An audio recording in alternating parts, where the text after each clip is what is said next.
Hey everybody, it's John Schumacher here with NewWaveHealthcare.com, and just want to give you guys a quick reminder before we start that we are a video podcast. So if you're listening to this on iTunes or Stitcher Radio, head over to NewWaveHealthcare.com to check out all of our video interviews. We have over 40 now on all kinds of different topics in healthcare, entrepreneurship. So if you like video like me, check it out. We also link up all of our guests' contact information and resources right there on the show notes page. So head on over and check it out, NewWaveHealthcare.com. All right, let's get started. Today my guest is David Straight, who is a physical therapist and founder of E-Rehab, which is a physical therapy marketing company that specializes in online marketing, social media, website development for physical therapy practice owners and clinicians. So David's been kind enough to come on the show today to share his knowledge when it comes to online marketing and social media best practices for clinic owners and other healthcare professionals. So David, thanks for coming on today. Let's just have you share a little bit about your personal background, and then we'll jump on into this discussion. Sure, John. Well, first of all, thank you very much to you and New Wave Healthcare for having me on the show. I really appreciate it, and look forward to always speaking about my passion, and that's helping physical therapists and primarily, healthcare providers promote their business. I would say all of this started about it's been 15 years ago now. When I first started, I dabbled in the internet to try to drive business to the practice, and it really came to a head when we had some significant challenges in our private practice. We lost almost half of our business in about a month to physician-owned clinics, which are a challenge for private practice.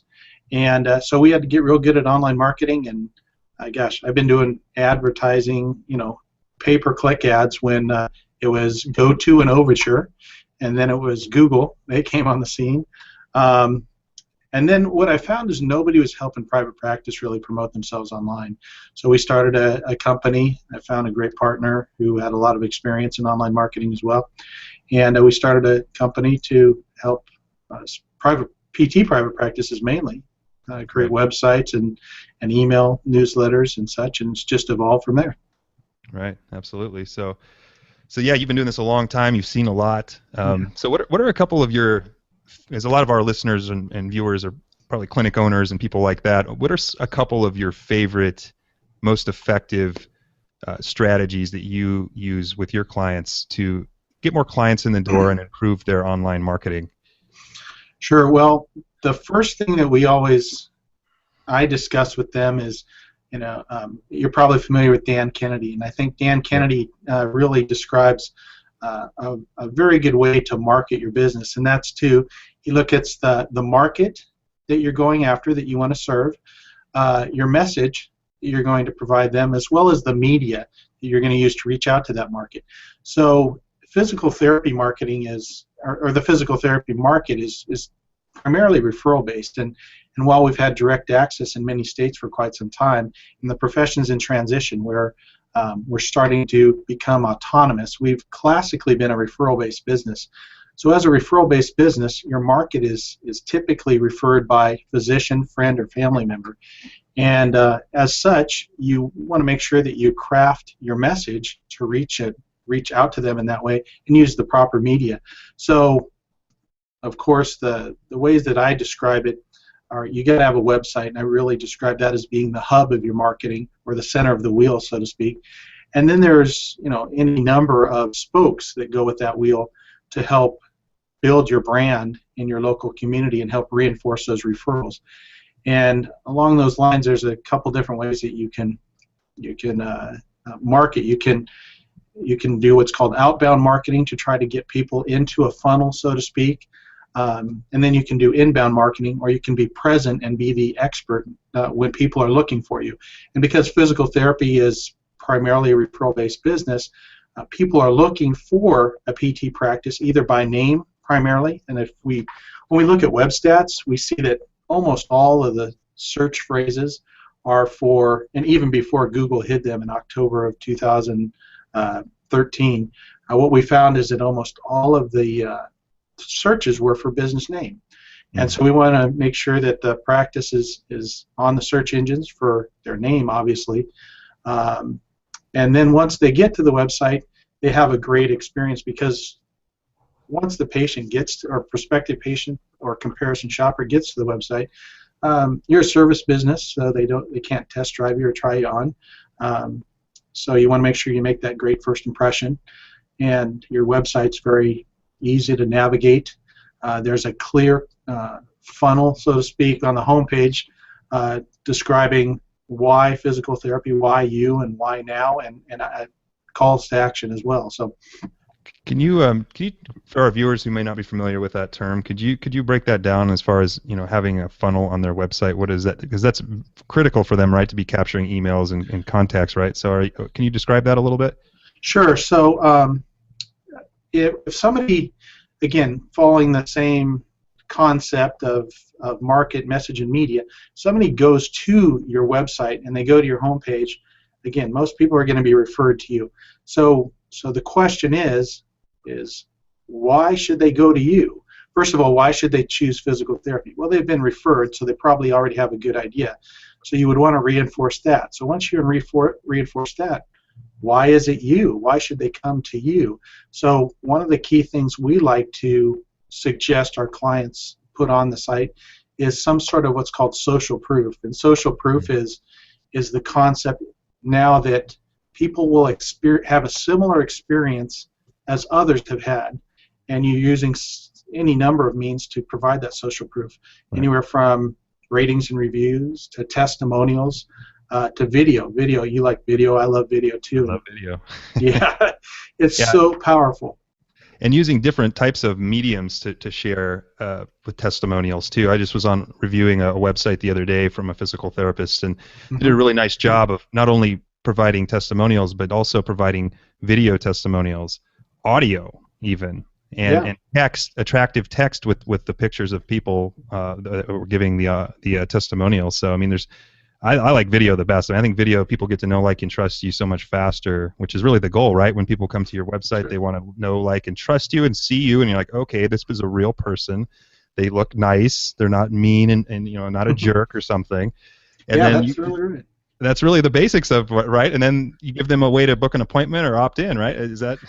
Yeah, and that's very true. A lot of people haven't been to physical therapy, or they have some notion. Since they haven't been, they have a preconceived idea. So if a picture conveys 1,000 words, how many does a video convey? And you can't. The term in reputation marketing is astroturfing, or faking it. Yeah. And certainly you could fake your written testimonials, though people don't, especially PTs, because they just don't typically think about doing that. But you can't fake a video, right? I guess you could pay somebody to be an actor, but that's not going to work very well. So I think video is by far the most genuine way to have that social proof, or somebody speaking on your behalf. And nowadays, when people are so inundated with marketing and advertising, and I would say miscommunication, or people trying to mislead them. I mean, how many times you say, get better tomorrow, or just drink this juice, or take this pill, or all these things. When you have other people saying it for you, other than a referral from somebody, having a great reputation is the second most trusted form of marketing. So I think that social proof is critical. And then to your point, taking them through that. So I like to use the AIDA principle, or grab their attention with a beautiful website, an emotional connection with images, and then grab their interest with answering those questions, and arouse desire then with the social proof, and then the call to action. And the call to action really for a PT practice isn't to sign up for my newsletter. And the reason that is because if somebody actually goes to your PT practice website, they have a need right now. So the call to action, of course, would be to call your phone number, schedule immediately. You can certainly have a form online if they choose to, digitally request an appointment. I think that makes a lot of sense. But I would say that email marketing, in the traditional sense, where you have people looking around, the sales cycle is longer. People are comparison shopping. They don't have an immediate need like patients do.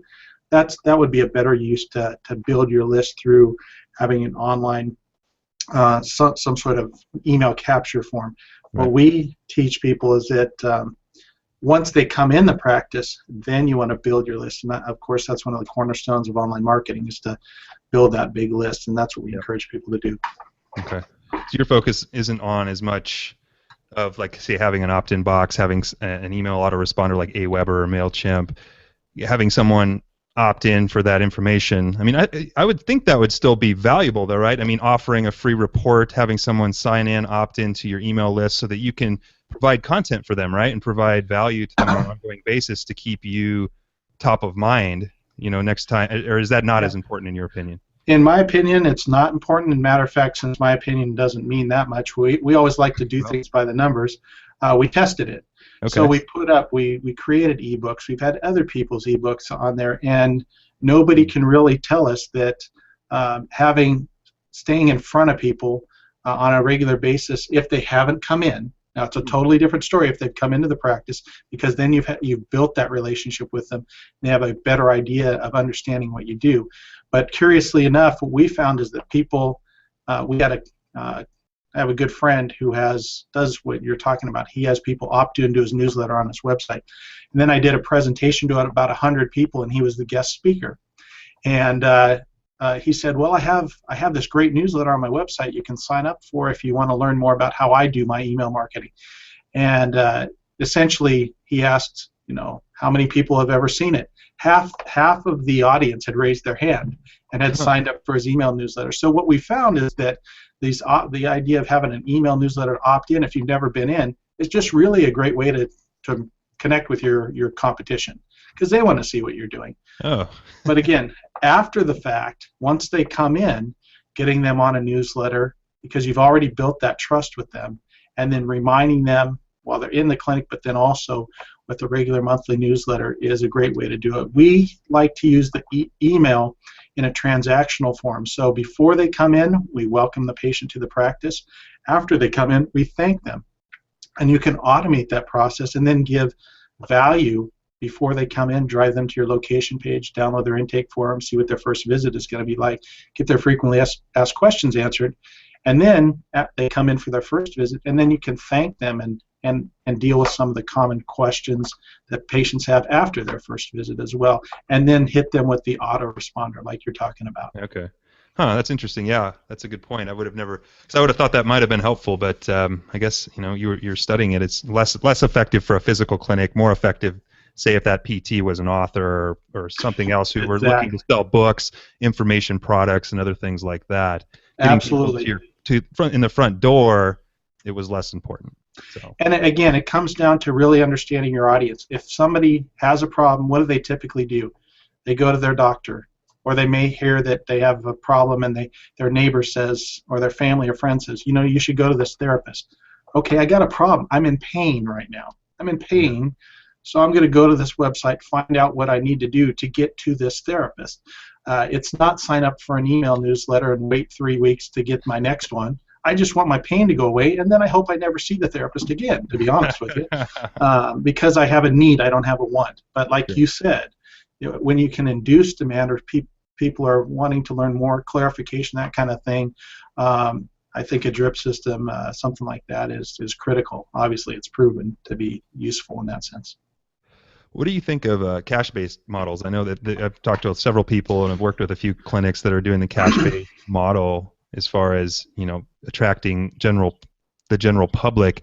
Now, for those people, I would think that displaying their authority and their content might be more important. Or what are your thoughts on that? Oh, I think no matter what, you want to display your authority. Again, it goes back to with so much over advertising, so to speak, how do you stand out? And having that social proof, but also demonstrating your authority in any number of ways, whether it be a doctoral degree, you're an author, you have a niche specialty, all of those things matter. And I would say that cash-based practitioners, if they can make that work, I have some clients that do that, more power to them. And I would say in that case, if somebody's going directly to a cash-based practice, then something where you have some sort of differentiator because in that case, what you're asking people to pay out of their pocket where they normally would have coverage, right?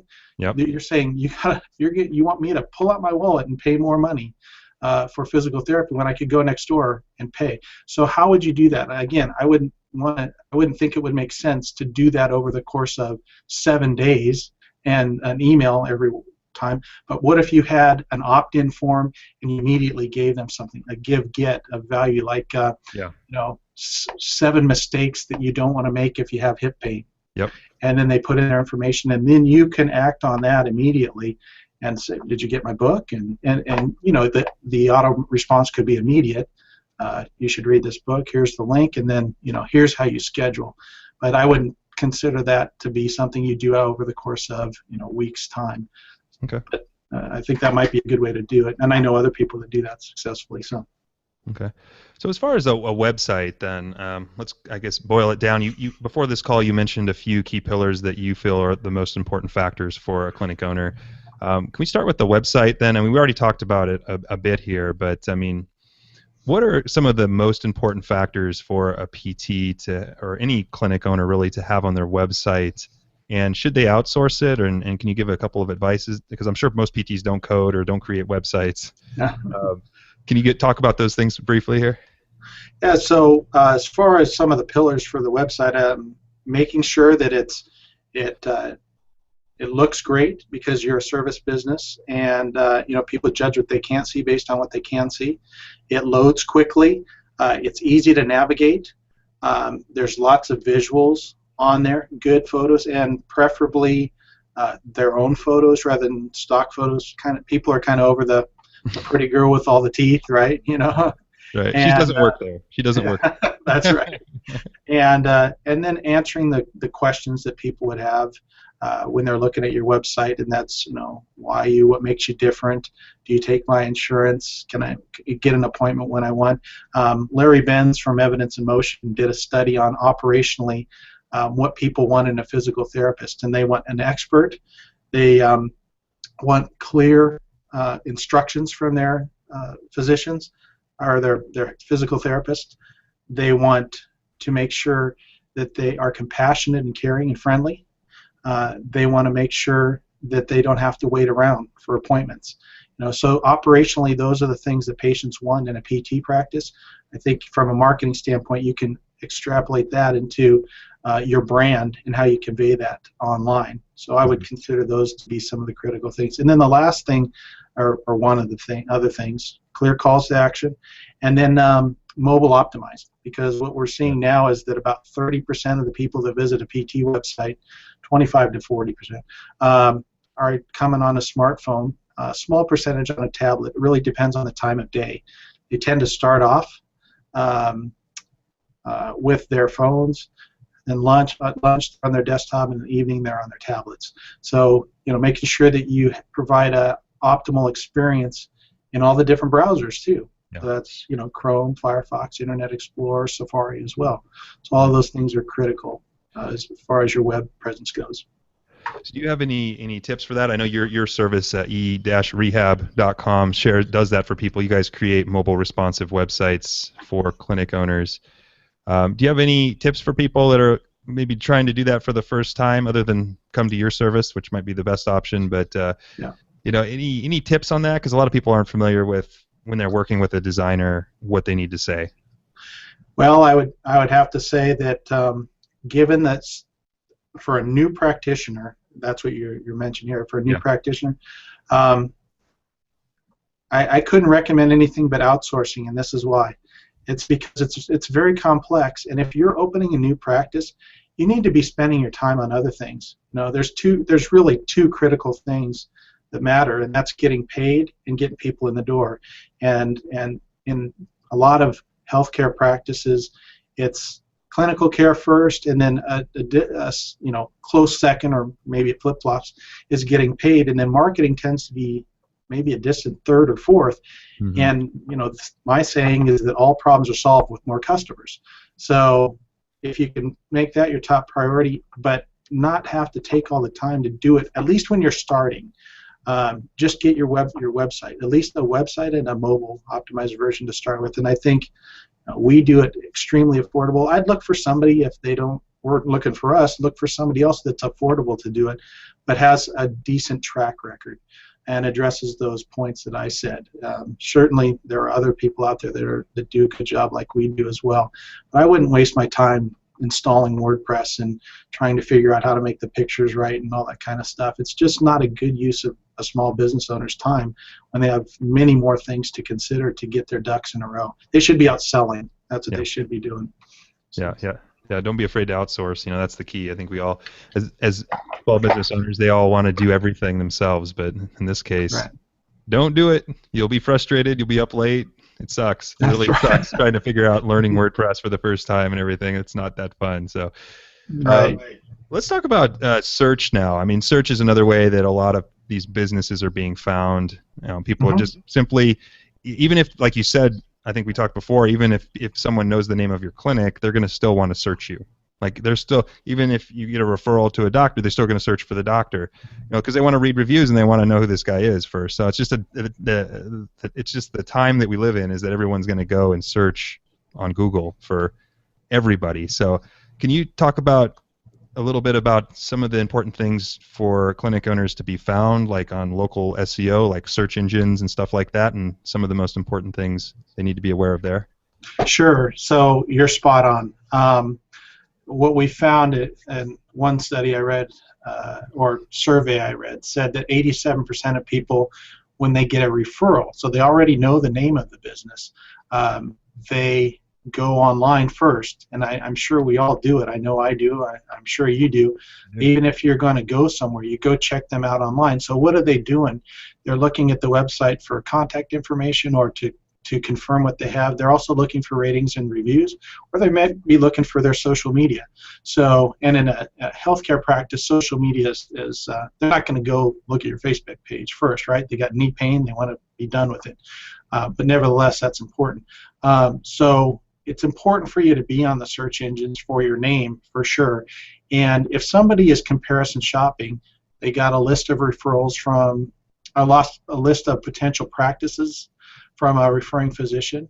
You want to make sure when they search for you on Google that you show up, and not only do they see your website, but they see the, some great stars, ratings and reviews, and they see the stars on Yelp, and they see them on yellowpages.com. And so if they're on the fence between choosing you or somebody else on the list, that you're clearly the best choice for them when they're searching for your name. And then the other way that we found, and again, this is the big part of the, a vast majority of searches are done for physical therapy for their name first, and then a very tiny percentage, but significant, is physical therapy in the city, and that's done about 20 times more than physical therapist in the city.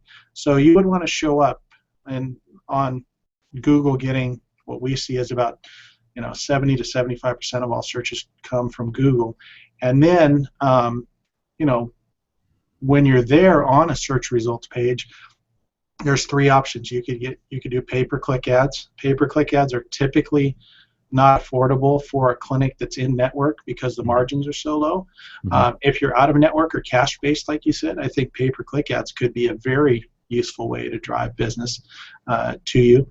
And then you have the natural listings, which are about the 70 characters, and then the green address, and then the 160 character description underneath. That's what we're used to seeing. And then you got those, they call them the 7-pack, or Google Plus Local, or Google Places. That's those A through G little gray markers, and you hover over them or click on them, and they pop up the box, the knowledge box to the right there.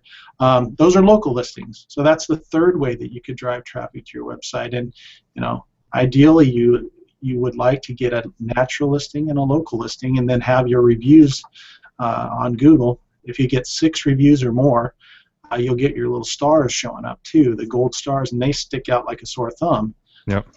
And then there's actually a fourth way that we're doing with some of our clients, and that's to optimize a video and to get the video listed on page 1 on Google. So video SEO, it's called.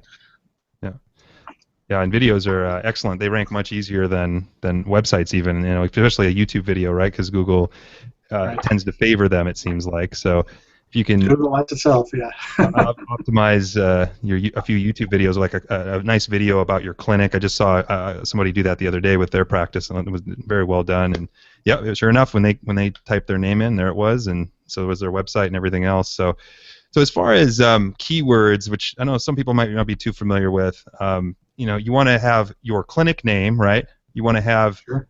the practitioner's name probably as well, right? And then finally the physical therapy or chiropractor, whoever you have here, who you want that, your profession and the city name. Are those the three major keywords in your opinion? So the practice name, and then I would say that physical therapy in the city, physical therapist in the city, But would be. And go ahead. And what was the other one? Not the name of the clinician. Well, it depends on your situation. If you have lots of clinicians, one nice thing about those local listings, the A through G rankings, is Google will actually let you rank your business as well as some of your therapists, and it takes a lot of extra work. And I think one of your other previous guests, I watched his presentation with you. He spoke highly, in detail about citations and all that kind of stuff. Yeah. But that can happen for you. Usually, when you did a search, for David Straight, physical therapist in Carlsbad, there aren't any other David Straight's physical therapist Carlsbad. So as long as you have it on your website, you're going to show up, which is exactly what you're talking about, I think, and what you want for sure. Right. So there's not much competition for your name.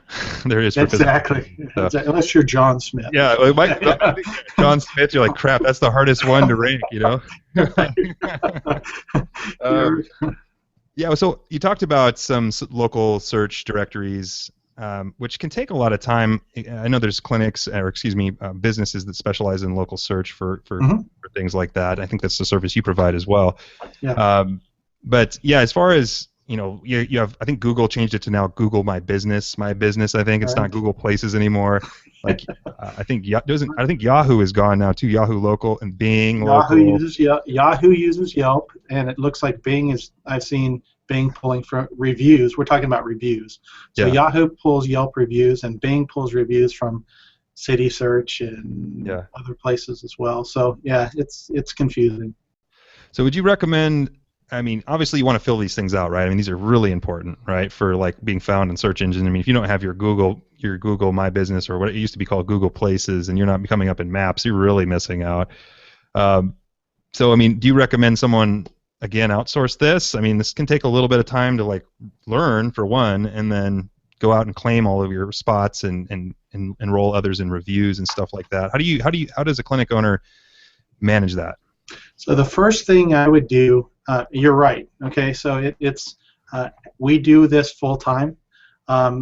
You wouldn't believe how many issues that Google has with listings, and it can be very challenging. The first thing, though, I would have anybody do that owns a practice is go to. I think you can still go to google.com/places and enter your information. Try to find your business. And try to go through the process yourself to at least get your listing on Google. Make sure you do everything, that you fill out everything on there. That means make sure you get at least 10 pictures on there, your name, address, your phone number, your fax number. A couple critical things: the category that you are listed under, or the type of business you're listed under, is really important to get right. We've seen people get it wrong, and we'll go in and work on it, change their category and make it right, and literally they'll show up within 24 hours. So the category is important. And there are two categories for physical therapists. There's physical therapy clinic, and there's physiotherapist, which Google translates to physical therapist in the States here. So you could choose either one of those for your clinic. I would recommend, following it as if someone else were actually trying to figure out what it is. Start with physical therapy clinic, and then if you're an individual clinician and you're listing your own name, then put physical therapist under there. But fill everything out, and then go through the process of claiming it, which is either a phone call or getting the postcard in the mail as well, and then verify it. You do have to have a Google account to do all of this, which is free. It's in essence having a Gmail address and going through those hoops too, but that's not hard. And then you got to repeat that process for Yelp and all of the other Bing and Yahoo have listing services, but they don't have the review stuff anymore. Okay. Yeah, so it's a lot of work, but yeah, just at least start with Google, right, and get that out there because that's where most people are searching. So. Yep. For Cool. sure. Yeah. All right. How about we move on to, and you've talked about this briefly with the reviews and everything, but you mentioned something before this call here, this discussion called what'd you call it? Relationship or reputation marketing. And can you talk about that, because you really spoke highly of that before the call here, and just touch on that and explain what that is and why that's so important. Sure. So with what we call reputation marketing is kind of the complete package as compared to what others will say reputation management. And what we like to say is nobody makes a lot of money with management. You make money with marketing. That's how you get your name out there. So reputation marketing encompasses 4 different components. Number 1, it's helping you start in your clinic with an internal marketing program or reaching out to your staff and helping them understand, you expect them to provide a 5-star experience for patients when they're in the practice. Now, how do you take that experience and convey that online? And that has to be trained on first. And then you have to create a process to collect these reviews, and great places to collect reviews are Google and Yelp and Facebook and Yellow Pages, some good places to get reviews. You need to collect those reviews and get those out there on those different directory sites, so that when people are looking for you, they'll see your name, but they'll also see that a lot of other people have endorsed you. They've provided you that social proof. And then once you have those great reviews, then you want to take those reviews and you want to market those reviews. And you want to make sure those reviews are on your website. So when people go and see you, check out your website, they're seeing that social proof there as well. It's on your social media, because you will get some people that go to your social media. And certainly people will go to your social media properties after they've been to you, if they choose to communicate in that manner. And then you want to make sure the third part is get those reviews out there on those other review engines. So, and then the last part is monitor. So when somebody has not just a negative review, be aware of negative reviews that may be happening, but also positive reviews. So you know that they're happening, but you're also engaging in them, because people know that we're not human, that any business will screw up. So when you have a complaint, and this goes for in the practice or somebody communicates that online, a high percentage of the time, if you respond to that quickly and you say something like, we strive to provide a 5-star experience to all of our clients or patients, but it's clear that we screwed up. Please give us a call at this phone number so we can see what we can do to make this right for you. And a high percentage of the time, if you respond quickly when they're emotionally engaged in providing that negative review, you can turn that around as well. And then even when you get positive reviews, make sure you can't say thank you enough, really. Thank somebody for that positive review as well. So that's kind of the whole reputation marketing package. Create the culture, collect the reviews and get them out on the review directories, market those reviews, and then monitor and engage those reviews. So you can actually respond to people on Yelp and things like that, right? You can type a message to them. Yeah, really apologize for the inconvenience, or not something, but something. I'm really sorry is better than I apologize, probably. But and then you can contact them and communicate that way. So okay. Yeah, we teach react, respond, recover +1. So react is wow, we really screwed up. Respond, we're really sorry that happened.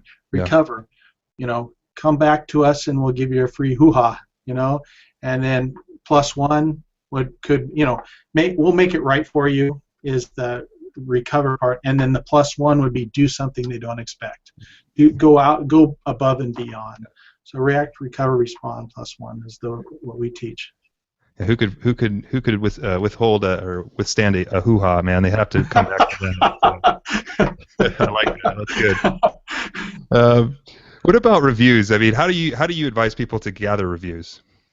So for Yelp, you can't really. It's against Yelp's terms to really try to get people to provide them. Yelpers are supposed to Yelp. So you can tell people. It says straight on Yelp's business page how they want you to try to promote Yelp. Google just sent me this today. What do you got So there? Oh Google yeah, review. So review that us came on to me. Google. Yeah, so they're encouraging that kind of thing as well. So you just got to get people to your review site. Now, you can't do it from a kiosk because um, Google and Yelp are tracking your IP. So if the reviews are always coming from the same IP, you get a couple from the same IP. But if they see it always coming from your computer IP in your clinic, Yeah. then they're going to start blocking those things. And so what you want to do is try to give instructions to people. They can do it on their mobile phone. There's no reason why they can't do it on their smartphone. So that's what we teach people how to use their smartphone to do reviews. For Google, you don't need a Google Plus account to do a review. You can just go, if you find the practice through Google Maps, you can scroll down to the bottom and you can get into Google's review system just by finding the practice on Google Maps, which is an app that people have on all Android devices. And Apple Maps has been crummy for a long time. It's much better now, but a lot of people have the Google Maps app on their iPhones too. So that's another way that a lot of people don't know about, that you can get Google reviews for your practice. And then the others, you could, I haven't heard of anybody filtering at Yellow Pages, City Search, Insider Pages, Judy's Book, Brown Book. There's, the list goes on and on. So when you talk about marketing the reviews, what do you mean by that? So putting that social proof, reviews is a form of social proof, and after a direct referral, online reviews are the second most trusted form of marketing. Amazon figured that out a long time ago when they did their stars. They started. Google followed afterwards. Now you see it on eBay, and you see reviews everywhere now. So once you get those reviews, because we can all say that we're the best and we provide the best outcomes and one-on-one, hands-on care. Those things only help achieve competitive parity. You're just as good at it as everybody else if you say you're great. So letting other people tell a prospective patient that you're great is how you market those reviews. So I would much rather see a right-hand column on a website of 5-star reviews rather than a Facebook feed on my homepage. Again, considering what your market's looking for when they go to your website, it's not an impulse buy, but it's a high need. I have immediate needs right now. I go to your website, I see that you're the one. This is, are you good? Here's how I sign up. Oh, and here are the stars right here that say that you're great. That third-party endorsement, and then like you and I agree, if you had a video testimonial from 3 or 4 people, that would be a great way to use those reviews and market those. And then you can put them out on LinkedIn, Facebook, Twitter, tweet them out, and that can help with, if you're tweeting out a YouTube URL, that can help with your YouTube optimization. Make sure you put your citation on your YouTube videos, name, address, and phone number at the bottom of every YouTube description. That helps with you ranking. So it all ties together. But I think that's the answer to your question, I think. Right. Yeah, and it just goes to show you how powerful reviews are and getting testimonials. Like, testimonials and reviews are gold. Like, they're so gold, man. They're like, that's right. If they could just do one thing and do that and set all that up, wouldn't that just help them tremendously? Yeah, and you're a marketer, so you get this more than most. When anybody starts their business off, how do they get their first patients? Through their reputation, right? Through their name. Your name is gold. So now that reviews are so important online, on the internet, it's time to double down and get your message out there through ratings and reviews, just like you started your business and you got those first few patients in the door, or you've developed that first relationship. Your name, get your name out there, but have other people do it, again, because people trust it more than pay-per-click ads, television, radio, all of those other forms of marketing. So it's very powerful. That's powerful, yeah. One other thing I just remembered, and then we'll move on to social media, is with the local searching. A friend of mine, I was just talking to him earlier today. He does local search for a living, and he mentioned that when you're inputting your information into these directories, make sure that your name, your address, and your phone number are all the same across all of them, because he says if they're not, if it's like even the street versus the spelled out word street, that some of that stuff can confuse this Google spiders and everything like that, and it throws everything off. Has that been the case for you, or Oh, you? without question. That's Yeah, citations are a citation, your name, address, and your phone number being all over the internet and being completely consistent. yeah, You have to go back and remember exactly what Google, as an example, or Bing or Yahoo want to show their viewers. They want to show them the most relevant results. So if somebody does a search for physical therapy in Santa Cruz, you want to make sure that you're displaying true physical therapy practices in Santa Cruz. And if your address is inconsistent, remember, they're not people, they're machines. So you need to have that consistent name, address, and phone number everywhere. So it's on your website, it's readable. It should be, put it in the footer, so it's on every page. But whatever that equity you have is, your name, address, and phone number should be 100% consistent on every other website or directory or business listing that is out there as well. So yes. yeah. Good idea with the footer too. That's a good idea. So Yeah, it's common practice. Yeah, put it in the uh, footer. what about let's move on to social media then, and Sure. we got a few more minutes here, and then we'll wrap things up. But yeah, let's talk about social media. I know it gets a lot of buzz these days, and I like it personally, but I think for a lot of B2C businesses like you've talked about, it may not be as powerful as say like a B2B sort of thing, or if you're making information products, or if you basically have no geographical barriers. So I think social media can be a powerful tool. But even locally, but I mean, what are your thoughts on that? Like, what are some of the best platforms for, let's say, local clinic owners who want to use social media? Is it effective to get clients through their front door as patients if they're using Facebook and Twitter? And can you go through a few of these different platforms and kind of touch on the pros and Sure. cons, or if you feel like any of them are really a focus place for someone getting started? Yeah, absolutely. So I don't, the term social media is so broad for me. YouTube and Yelp would be considered social media because the viewer can author the content, and there's that back and forth. But if we talk about, some of those, and I know what you're saying, the specific Yeah. networks that you talked about, Facebook, Twitter, for example. Facebook could be an excellent platform for any type of healthcare business. It just, you have to think about how much time, effort, and money you want to put into it. And you need to have a plan. Mm-hmm. What we found is that for Facebook, for example, in a small to medium-sized market, if you optimize your Facebook page for that location, you can get a link to from your Facebook page on page 1 when somebody searches for your category, physical therapy, chiropractic, orthopedics, Yeah. a link to your Facebook page, because Facebook's an authority. So How do that's you a do great that? value. How do you do that? How do you optimize the Facebook page? Yeah. You want to make sure that you go in and you create or claim or create all the information in the About Us section. Fill it out in detail there.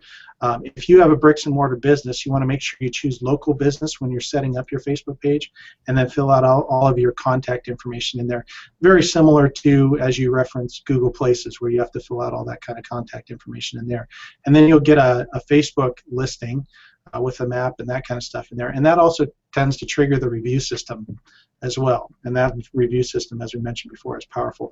But Facebook, one great value for Facebook is to get a link to your business on page 1 when somebody's looking for you. Mm-hmm. Second thing, great value for Facebook is, let's say that you're looking to hire.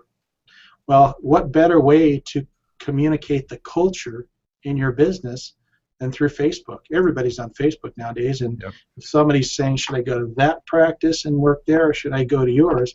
And you have lots of great posts up there about your practice and the types of things that you're all about, the culture that you're all about. That's a great value. I mean, it's tough to hire people nowadays, so there's another reason. The third way is that there are people that do like to communicate a lot on Facebook. So while we're not hearing anybody say, and again, remember my world. My world is the small mom and pop shop, not the 70 clinic, 100 clinic, mega big box corporation. It's the mom and pop shop. We're not finding that anybody's actually going to Facebook first and then going to their practice, but they will follow them afterwards. And just like any other friendly type of relationship, social relationship, people will like, comment, and share on pictures, on photos of what's Yeah. going on in the practice.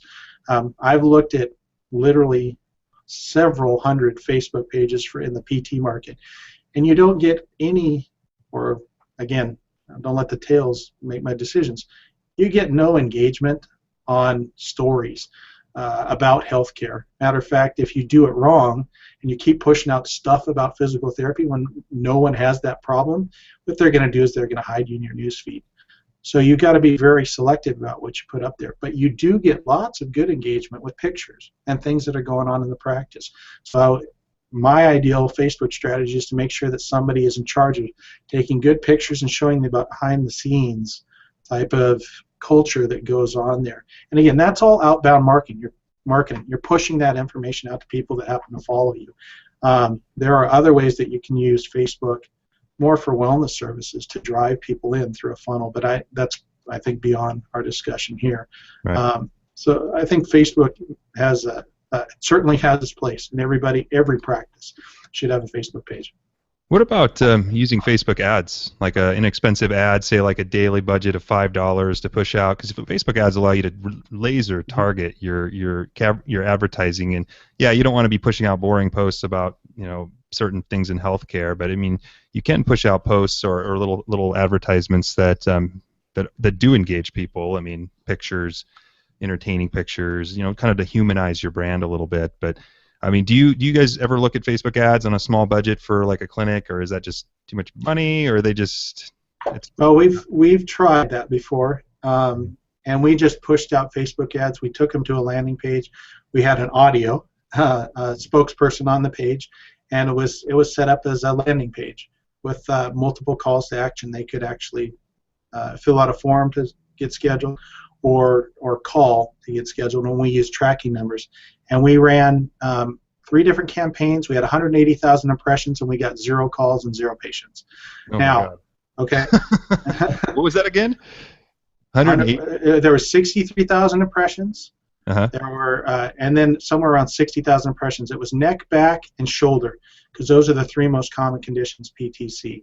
Mm-hmm. Back, and then spine and extremity, and shoulder and knee are in there. Yep. And so that was our test.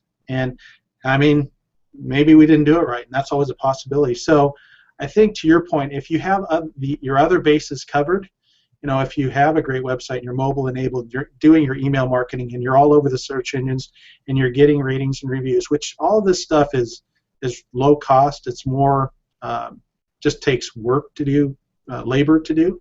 Something like setting up a Facebook ad campaign and then creating the landing page and the funnel and all of that kind of stuff, I would say, why wouldn't you test that? It is relatively low cost, certainly compared to pay-per-click ads on Google, certainly compared to doing a mail drop, a direct mail drop or something like that. But in our experience, it hasn't been useful. And again, there are many different ways to skin a cat, so maybe there are some ways that you can do something like that. And that is the value of Facebook ads, right? You can target it down to a T who you're looking for. It's extremely powerful. It's a marketer's dream, segmentation, right? It's amazing. It's really powerful, and the data they have, and how you could basically, target your ad to, 32 to 35-year-olds who, juggle with their one hand, and it's just like, it's ridiculous how specific you can get these ads, in specific locations. So I don't know. I mean, I do you see physical, like practice owners, let's say physical therapy in this case, do you see them as there an increased need to reach the consumer directly? Because I mean, you're right. I mean, most relationships start with a referral right now. Do you see that model continuing, or do you see it? Do you think PTs are going to break away from that because you're seeing these cash-based folks that are just like, I have a niche, screw that, giving the third party the finger and leaving, Sure. You see that model continuing to increase, and then if that's the case, there's going to be an increased need to market directly to a consumer, right?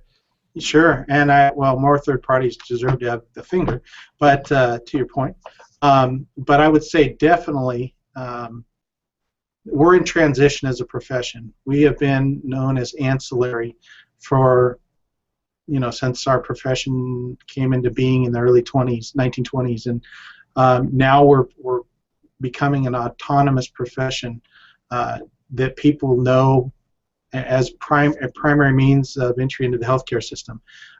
Unfortunately, that's not what society, how society sees us. So I'm of the opinion that it has to start in the practice, because there's no better way to market yourself than face-to-face when you're right with somebody. So you should absolutely have a process to help communicate to people that they can come directly back to you.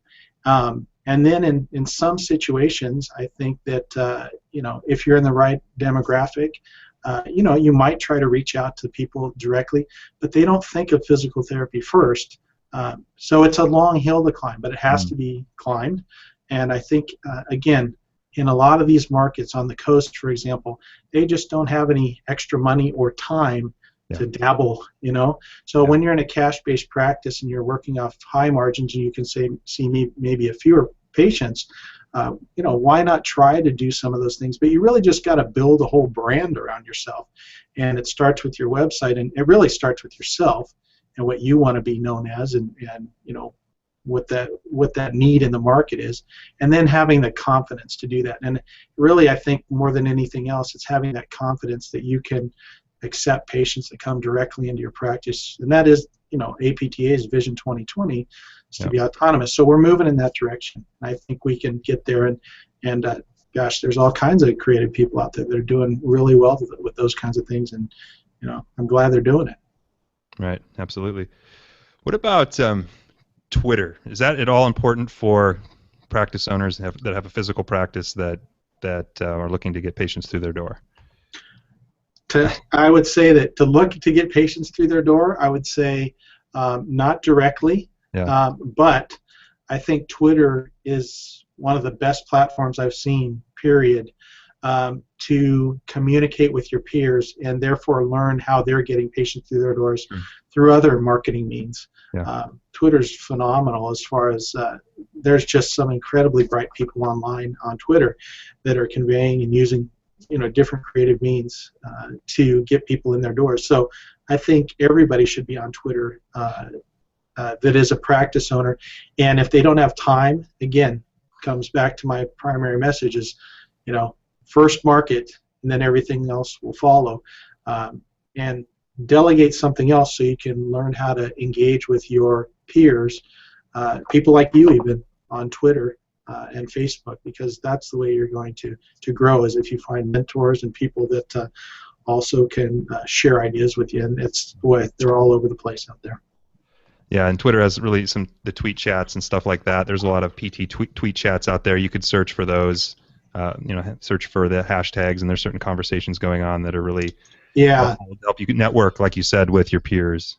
So and that would be hashtag BizPT, hashtag DPT student, and then WebPT's big whole branding campaign, hashtag GetPT. Those are all really good hashtags that people can search to kind of find out what's going on with respect to that theme. Yep, sounds good. What about YouTube? I mean, maybe we'll end with that one, and maybe LinkedIn we can talk about. Can you talk about those two? Because obviously YouTube with your videos, you should probably have at least one video right about your clinic on your YouTube channel that you can look to rank with your keywords, right? Yeah. So with respect to LinkedIn, I've spoken in 5 or 6 different states and then national conventions, and I always ask people about LinkedIn. And again, remember my audience; they're the mom and pop practice owner, and I'd say a lot of them are on LinkedIn, but nobody has hired anybody from LinkedIn.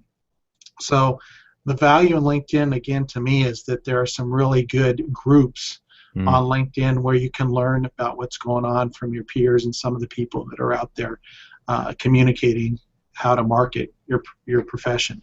I'm sure there are people that have hired. It just hasn't. There's kind of the bane of LinkedIn is all these recruiters that are out there trying to recruit PTs or trying to put their name in front of people that are looking for PTs. But that's going to happen in any one of these types of systems.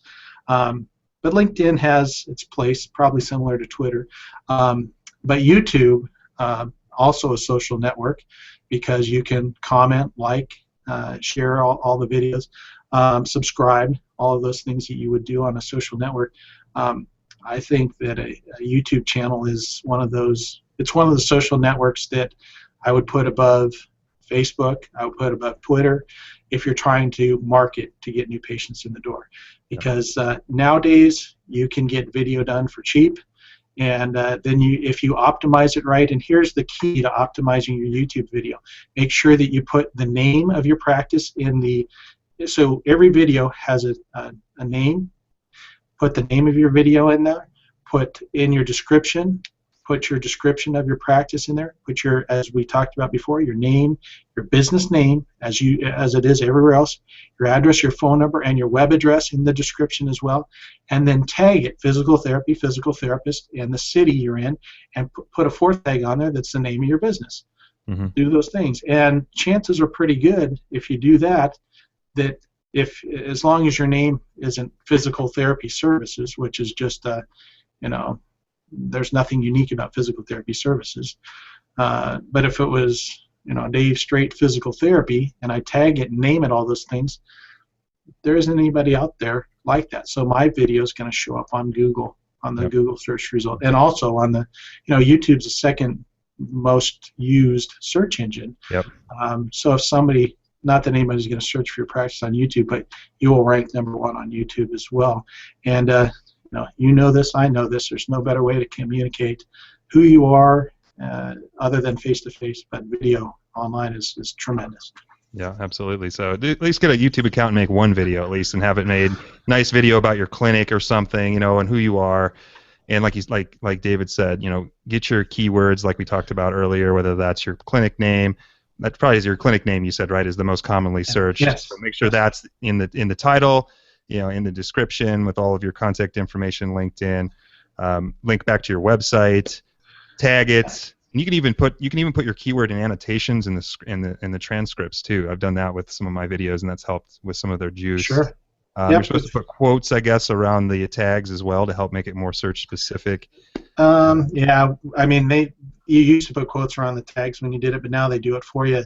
One thing I would say though, one piece of information that's critical is pick one Google account. Create one Google account. When you create that Google account, maybe it's yourpractice@gmail.com, then you're going to use that same Google account for your YouTube account as well as your Google Plus account, which ties into your Google Places. Mm-hmm. If you go try to create a separate YouTube channel, it's going to make a second Google Plus page for you. Yep. If you already got a Google Plus page out there and you have a second one and you have a duplicate, you can knock yourself off the search engine. So be very careful. We've seen it happen. So you don't want duplicate business listings on Google. So understand that the master is your account, and then you have Google Plus, you have Google My Business, formerly known as Google Places or Google Plus Local, and then you also have your YouTube channel. They're all underneath your Google account. So start with that, and then build those other things out there. Okay, all right. And I know we're getting kind of along here, guys, but this is just such a great conversation. What about Google Plus? And then that'll be our last one. I mean, you hear about that being important for search and stuff like that. Is that something where you should be maybe reposting? What, you should have a Google Plus page and sharing content on that page, or what do you think? Is that important? Well, it's definitely important. I think kind of our motto is anything that's Google is important, because especially if you want to rank. So I would certainly consider doing a Google Plus page and pushing content out to both of those, and just getting involved with Google Plus. You don't have to do it. I mean, even if you just checked in once a week and you followed a couple, you got people following or liking, as Google calls it, getting in their circles. Go out and find some other people to get in your circles on Google Plus as well. The problem with Google Plus is it's kind of kludgy. It's not, the usability is not as good, in my opinion, as Facebook. Facebook, they spend a ton of time on their user interface and stuff. But I would go out there, find some communities, and get in their circles. You'll definitely learn some things too. And because you're using Google Plus, post on Google Plus. Post a few things on Google Plus. You start embracing Google.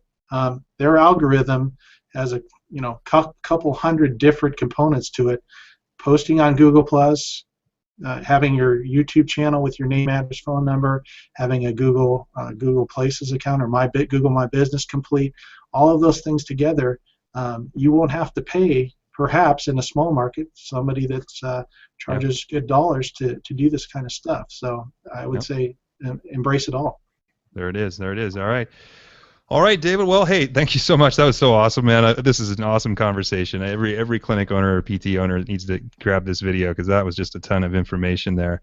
As we wrap things up, let's just tell our viewers and our listeners where they can find out more about you, and then we'll say goodbye. Sure. So you can go to my website, www.e-rehab.com. That's where you'll find out more about what we do, or you can give me a call at 800-468-5161, 800-468-5161, and I'm at extension 1101 if you want to reach me. And you can call me and chat about just about anything when it comes to online marketing. I'm happy to help out anybody that's been doing marketing as long as I have or is passionate about our profession. We're happy to share. That's kind of the nature of what we do.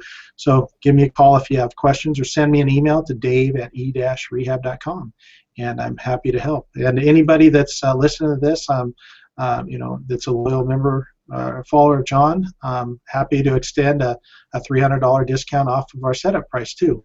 So if you're comparison shopping and you see us through John's video, I'm happy to provide you a discount to have you come on board so we can help you out. And John, thank you very much for the opportunity. You and I could talk about this for more than an hour because we really love this, especially video. So I appreciate it very much. Right. No problem. All right, David, thanks so much. All right, everybody, I hope you enjoyed that discussion. Wow, that was a lot of information. We definitely went a little longer, but hey, we're not stopping the flow on that thing. So I hope you really enjoyed this. This was a lot of great information here for anybody who's in practice at any level. So kudos to David for coming on and sharing. And yeah, that's it for now. So if you want to check this out, if you're listening to this on iTunes or Stitcher and you're listening to the audio here, go over to newwavehealthcare.com/interviews/David Straight, or just simply go to newwavehealthcare.com, type in David in the search bar, and his show notes page will pop right up. So I will see you guys on the next one.